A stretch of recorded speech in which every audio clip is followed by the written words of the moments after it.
अस्सलामुअलैकुम वरहमतुल्लाहि वबरकातुहू। दोस्तों, कैसे हैं आप सब लोग? उम्मीद करती हूँ कि खैरियत से हों। दोस्तों, आज मैं बात करने जा रही हूँ अल्लाह की नेमतों में से सबसे पहली नेमत यानी अनाज और खाना के बारे में। जी हाँ, वही खाना जो हमारे ज़िंदगी में रोज़मर्रा शामिल होता है, जिसके बगैर इंसान ज़िंदा नहीं रह सकता है। इसकी शुरुआत हमें अपने घर से ही करनी चाहिए कि जिस तरह इंसान अनाज को बर्बाद कर देता है, वेस्ट कर देता है, डस्टबिन में डाल देता है। तो दोस्तों, वीडियो को फुल वॉच ज़रूर किया कीजिए, क्योंकि इसमें आपके लिए एक नसीहत ही छुपी रहती है। और आपको मेरी वीडियो कैसी लगती है कमेंट्स में अपनी राय ज़रूर दिया कीजिए, और वीडियो को लाइक, सब्सक्राइब, कमेंट्स, फॉलो और शेयर करना बिल्कुल भी मत भूलिएगा। चलिए वीडियो शुरू करती हूँ। बिस्मिल्लाहिर्रहमानिर्रहीम। शुरू करती हूँ अल्लाह के नाम से जो बहुत मेहरबान निहायत रहम करने वाला है। दोस्तों, जैसे कि मैंने बात की कि खाना, अनाज अल्लाह की नेमतों में से सबसे पहली और एक नेमत है।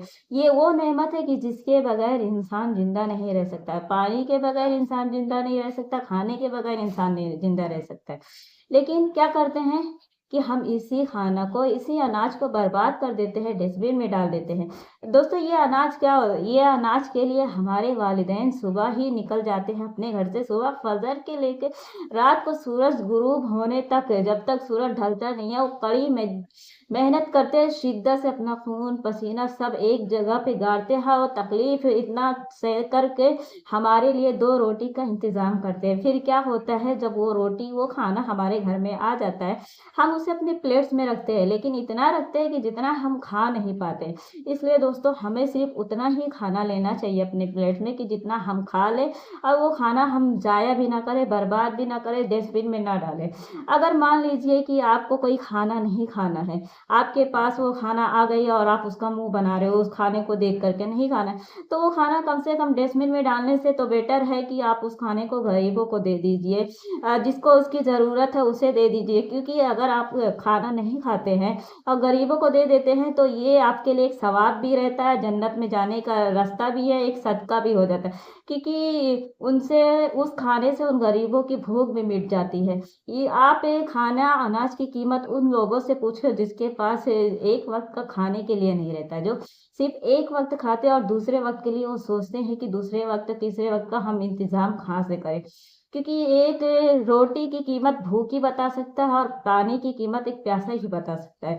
इसीलिए आप अपने बारे में ना सोचिए, बल्कि उन लोगों से जाकर के पूछ लीजिए कि जिनके पास खाना नहीं है, वो किस तरह से अपनी ज़िंदगी गुज़ारते हैं। एक मिसाल समझ लीजिए कि एक लड़का था, अपनी अम्मी से बोलता है कि अम्मी, मुझे बहुत भूख लगी है, घर में कुछ खाना है क्या? तो उसकी माँ बोलती है, बेटा आज घर में खाने को कुछ नहीं है, सिर्फ पानी है, हमें पानी पीकर ही सोना पड़ेगा। तो लड़का पानी पीकर सो जाता है और बोलता है कि अम्मी, मुझे आज घर में खाने में से रोटी की खुशबू आ रही है, ना जाने कितने दिन हो गए हम इस खाना को खाए हुए।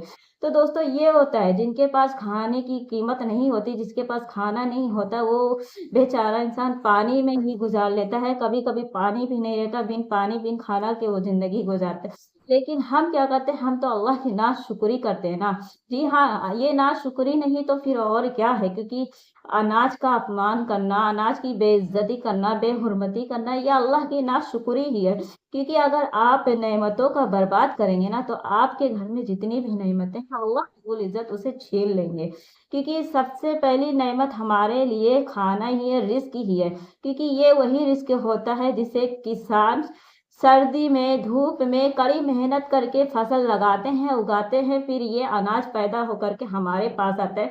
और इसमें हमारे वालिदैन का भी वही हाथ होता है कि वो दिन भर इसी अनाज के लिए मेहनत मज़दूरी करते हैं, ना जाने कहाँ-कहाँ दर-दर की ठोकरें खाते हैं। तब ये जाके चल के हमारे पास आता है और हम इनकी क्या करते हैं, बेहुरमती करते हैं। दोस्तों, इसीलिए अभी से वक़्त है कि आप अपने घर में जितने भी रिज़्क है ना, इनकी बेहुरमती करना छोड़ दीजिए। आप इनकी जितनी हो सके कदर कीजिए, क्योंकि अगर ये चीज़ें आपकी ज़िंदगी से चली जाती हैं, तो फिर आप यहाँ-वहाँ दर-दर की ठोकरें खाते हैं। क्योंकि अगर समझ लीजिए कि आपके पास अगर खाना नहीं है, तो आप कैसे ज़िंदा रह सकते? पानी नहीं है तो कैसे ज़िंदा रहे? इंसान भूख और प्यास ही मिटा कर के तो ज़िंदा रहता है। लेकिन यही अनाज को जब आपके पास आता है, तो आप इतना लेते हैं कि खाया भी नहीं जाता, उसे बर्बाद भी कर दें।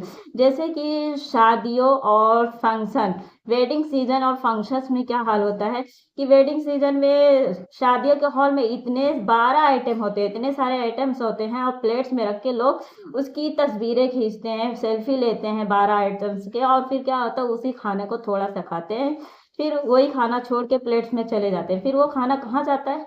वो खाना डस्टबिन में चला जाता है ना। तो डस्टबिन में डालने से अच्छा है उस खाने को आप ले जा करके उन ज़रूरतमंदों को दे दीजिए, उन गरीबों को दे दीजिए, जिससे कि उनका पेट भी भर जाए और आपको दुआ भी मिल जाए। इस ये एक नेकी का काम होता है कि अगर अगर आपसे जो खाना खाया नहीं जा रहा है, वो आपको फेंकने से बजाय गरीबों को दे दिया करें ना, उसमें आपका क्या जाता है, क्योंकि उनका भी पेट भर जाता है और आपको भी एक दुआ मिल जाती है, एक जन्नत में जाने का रास्ता मिल जाता है। तो इंशाल्लाह दोस्तों इस काम को सबसे पहले हमें अपने ही घर से शुरुआत करनी चाहिए, क्योंकि हमें लोगों को समझाने से ये अच्छा है कि हम जब अपने ही घर का माहौल तब्दील करते हैं तो यही देख करके हो सकता है दूसरा कोई भी अपने घर के माहौल में चेंजेस कर सके। तो इंशाल्लाह दोस्तों आपको वीडियो ज़रूर पसंद आई होगी, और मेरे वीडियो को जैसे कि लाइक सब्सक्राइब करना बिल्कुल भी मत भूलिएगा, और अगर फेसबुक या किसी और पे देख रहे हैं तो फॉलो कमेंट शेयर करना बिल्कुल भी मत भूलिएगा। तब तक के लिए अपना ख्याल रखिए, अपने परिवार का ख्याल रखिए। मिलते हैं अगले वीडियो में। अल्लाह हाफिज।